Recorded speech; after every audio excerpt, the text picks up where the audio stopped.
Good morning, everyone. Now, you might ask, why am I here today? And I'm here today principally because of my mother. The inspiration that she provided to me influenced my life and developed my views, my ideas about leadership and about diversity. And my view today is that businesses, all kinds of businesses, would be far better off if we embraced diversity at all levels and in all decisions and in everything we did in our organization. I think it'd be positive for businesses, and it would be positive for women if executive positions, senior management positions, and board positions were basically, from a women's standpoint, proportional to the women in our population. So I ask you, can we get to a place where this really happens? You know, we've made some progress. If you look back 10 years ago, 10% of Fortune 500 board positions were held by women, and today that's 16%, so some progress. 12% of senior executive positions 10 years ago were held by women, and today that's 20%.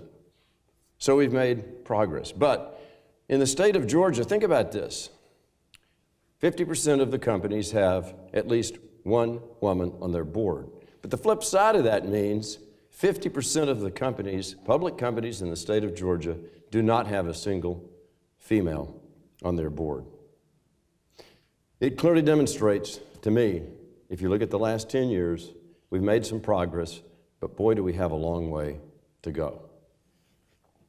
Leaders in all areas, business, government, academia, need, I think, to recognize the importance of gender diversity, and then they need to follow through with personal actions, commitments, and leadership. That's what it's all about. And how do we address these issues? Well, the one thing we don't do, in my view, is do it through quotas. That demonstrates a complete lack of leadership, commitment, and will, in my opinion. So what I'd like to do today is tell you a little bit about my personal story and how I have come to this position, this significant position on diversity. You go back a long time ago. I grew up in a little town called Moss Point, Mississippi on the Gulf Coast. My mother was a school teacher for 43 years. My dad was an international paper in what was called personnel, not in a leadership position. Now, my dad was an amazing guy, but my inspiration, my mentor, was my mother. From a very early age, she realized that she was so important in my life, and I realized that my inspiration came from her. She had confidence and interest in everything I did, everything. She was my paragon of support. She served as my creative inspiration, and she was an exemplar of hard work. Again, she was a school teacher for decades. She was the church organist in our little church there in Moss Point, again, for many decades. And one of the things I got to do every Sunday was play a duet with her as a pianist, and we had a number of youth pianists. My mother was very accountable for what we did, but at the same time, she was nurturing, caring, and reassuring. And if you don't believe me, you can ask Mary, my wife, on the front row, because she was actually a youth pianist in the same church at the same time. Now, in high school, I loved math and science. I really wanted to be an engineer. And in Mississippi, at the time, there weren't many great options for going to engineering schools. Going out of state in my little town was almost unheard of. Georgia Tech was the best engineering school in the South, and that's where I really wanted to go. That was my dream. I couldn't afford it. Out-of-state tuition, forget it. Couldn't happen. My dad expected me to go to an in-state school in Mississippi. I wanted to go to Georgia Tech, and my mother convinced me to have my dream, to go for it. That even though we didn't know financially how we were going to make it work, that if that's what I really wanted to do, I should do everything possible to get it. And I remember the day in April of 1966 when I got a letter from Georgia Tech saying not only had I been admitted, but I had a scholarship. And I knew that I was going to have to work hard during summers. I knew I was going to have to borrow a lot of money, but I had a scholarship, and the three things together caused my mother to say, go for it. Never let something that you really want to do slip between your fingers. Go for your dreams. I learned so much from my mother. She had a career. She was very involved in her church. She gave back to her community incredibly, but she always had time for her family and for me and my brother. Things that describe my mother: compassion, dedication to family, empathy, creativity, and positive energy. Those were traits that I saw then, and frankly, were so important to me as I went through life, because I realized that those are the traits of successful leaders, both men and women. And these are the skills that I began to look for, and I still look for today when hiring and promoting people. Now, I went to Georgia Tech in September of 1966. Keep in mind, at the time, 6,000 undergraduates, 1% women, 60. Amazing. And think about today, almost 40%. What a radical change in about 4 decades. Now, before graduation, Mary and I, childhood sweethearts, decided we wanted to go to California, Berkeley, for the summer, because I had a summer job there.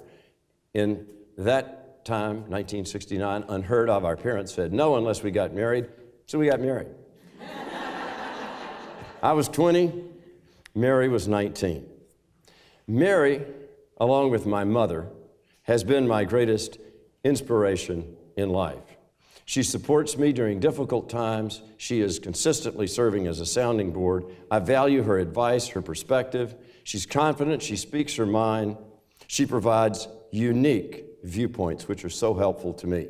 She sets goals and then goes out to make them happen. She graduated from Miami University in Ohio, got a master's degree, taught school for a number of years.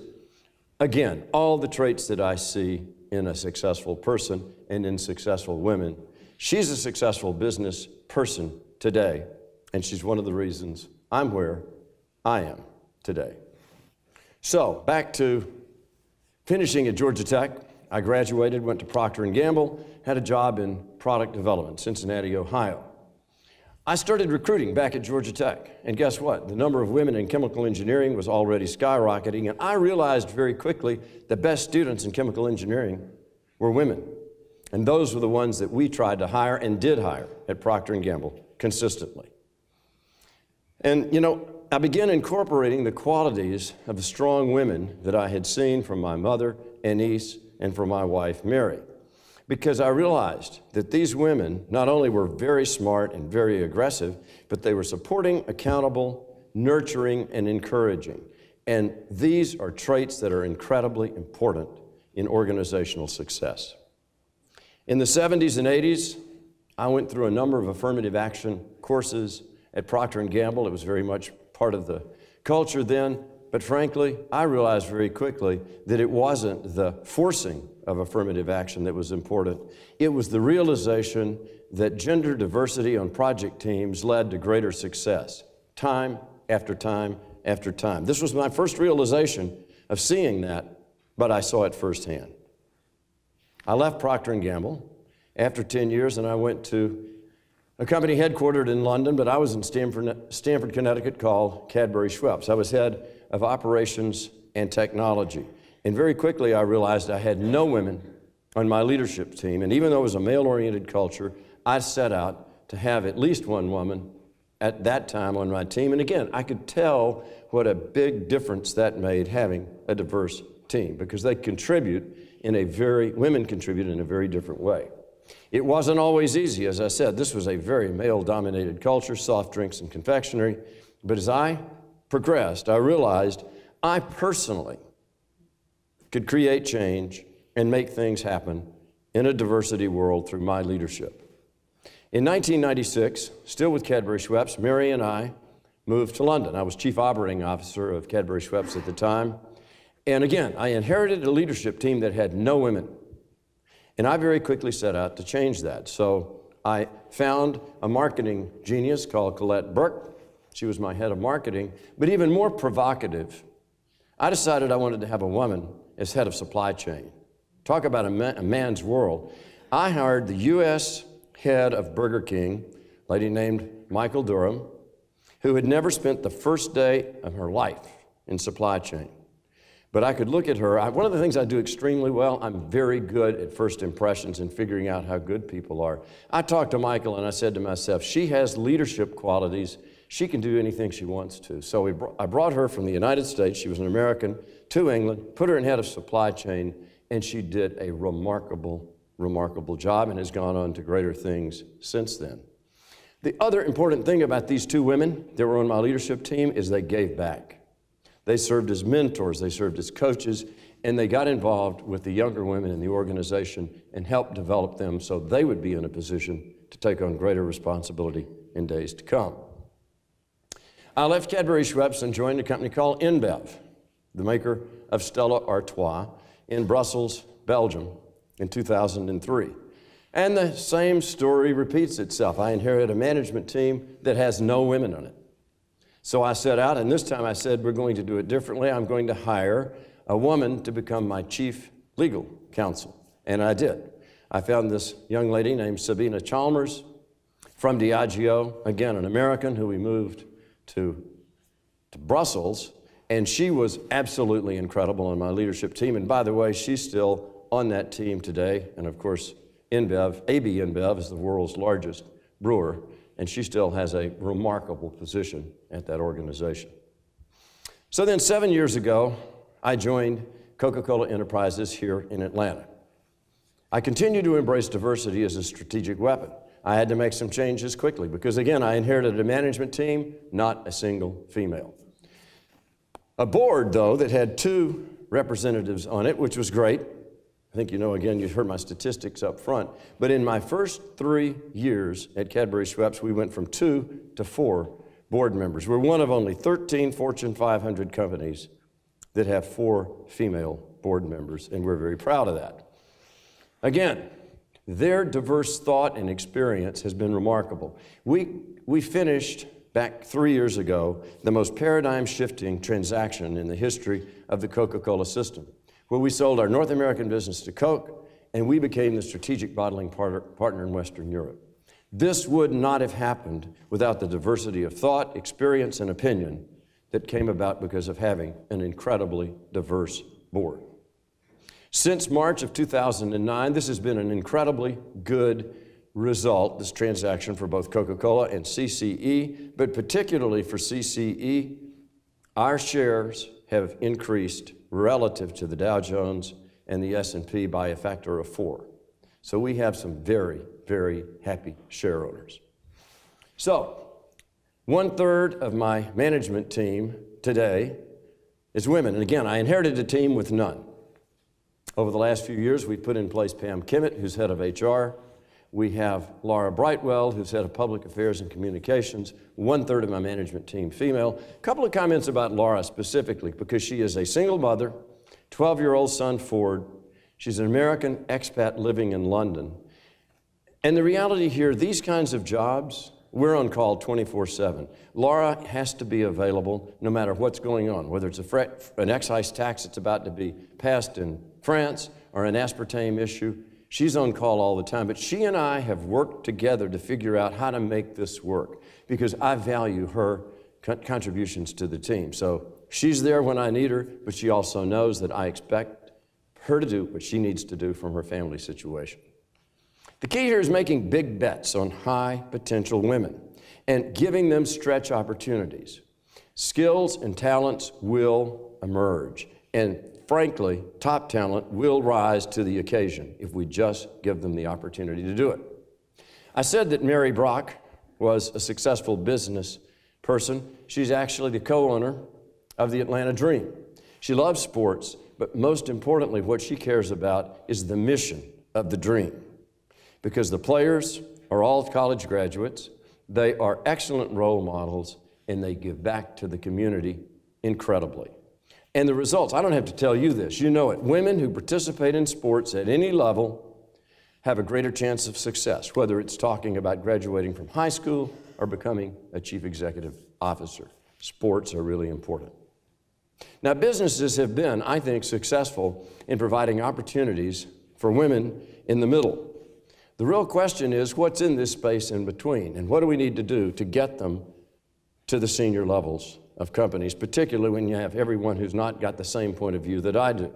Well, it's difficult, and there are fewer positions available, but what we have to do is push to get women out of their comfort zone, and we have to push men, frankly, to do the same thing.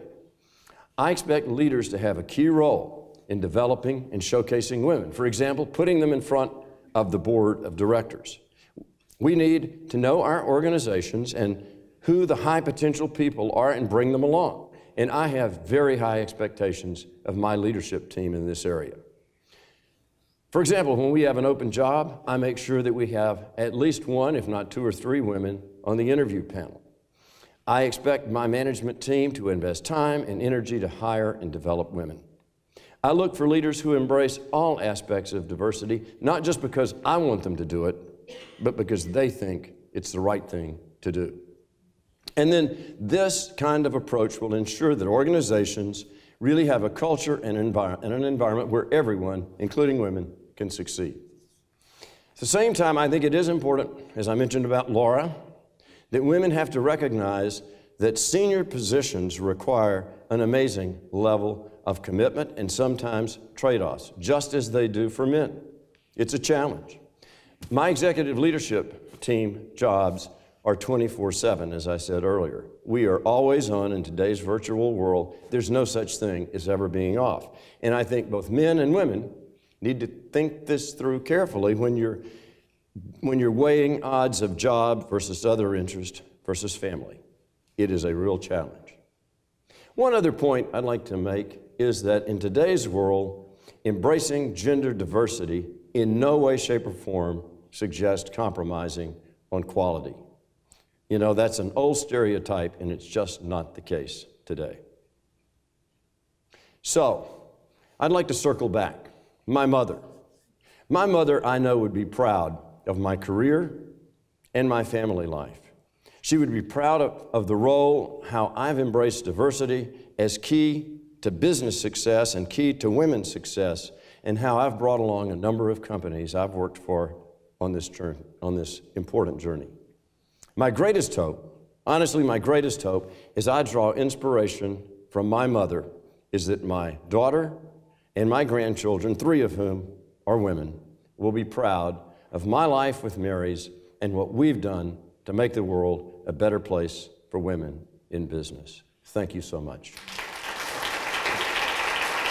Thank you very much. Thank you.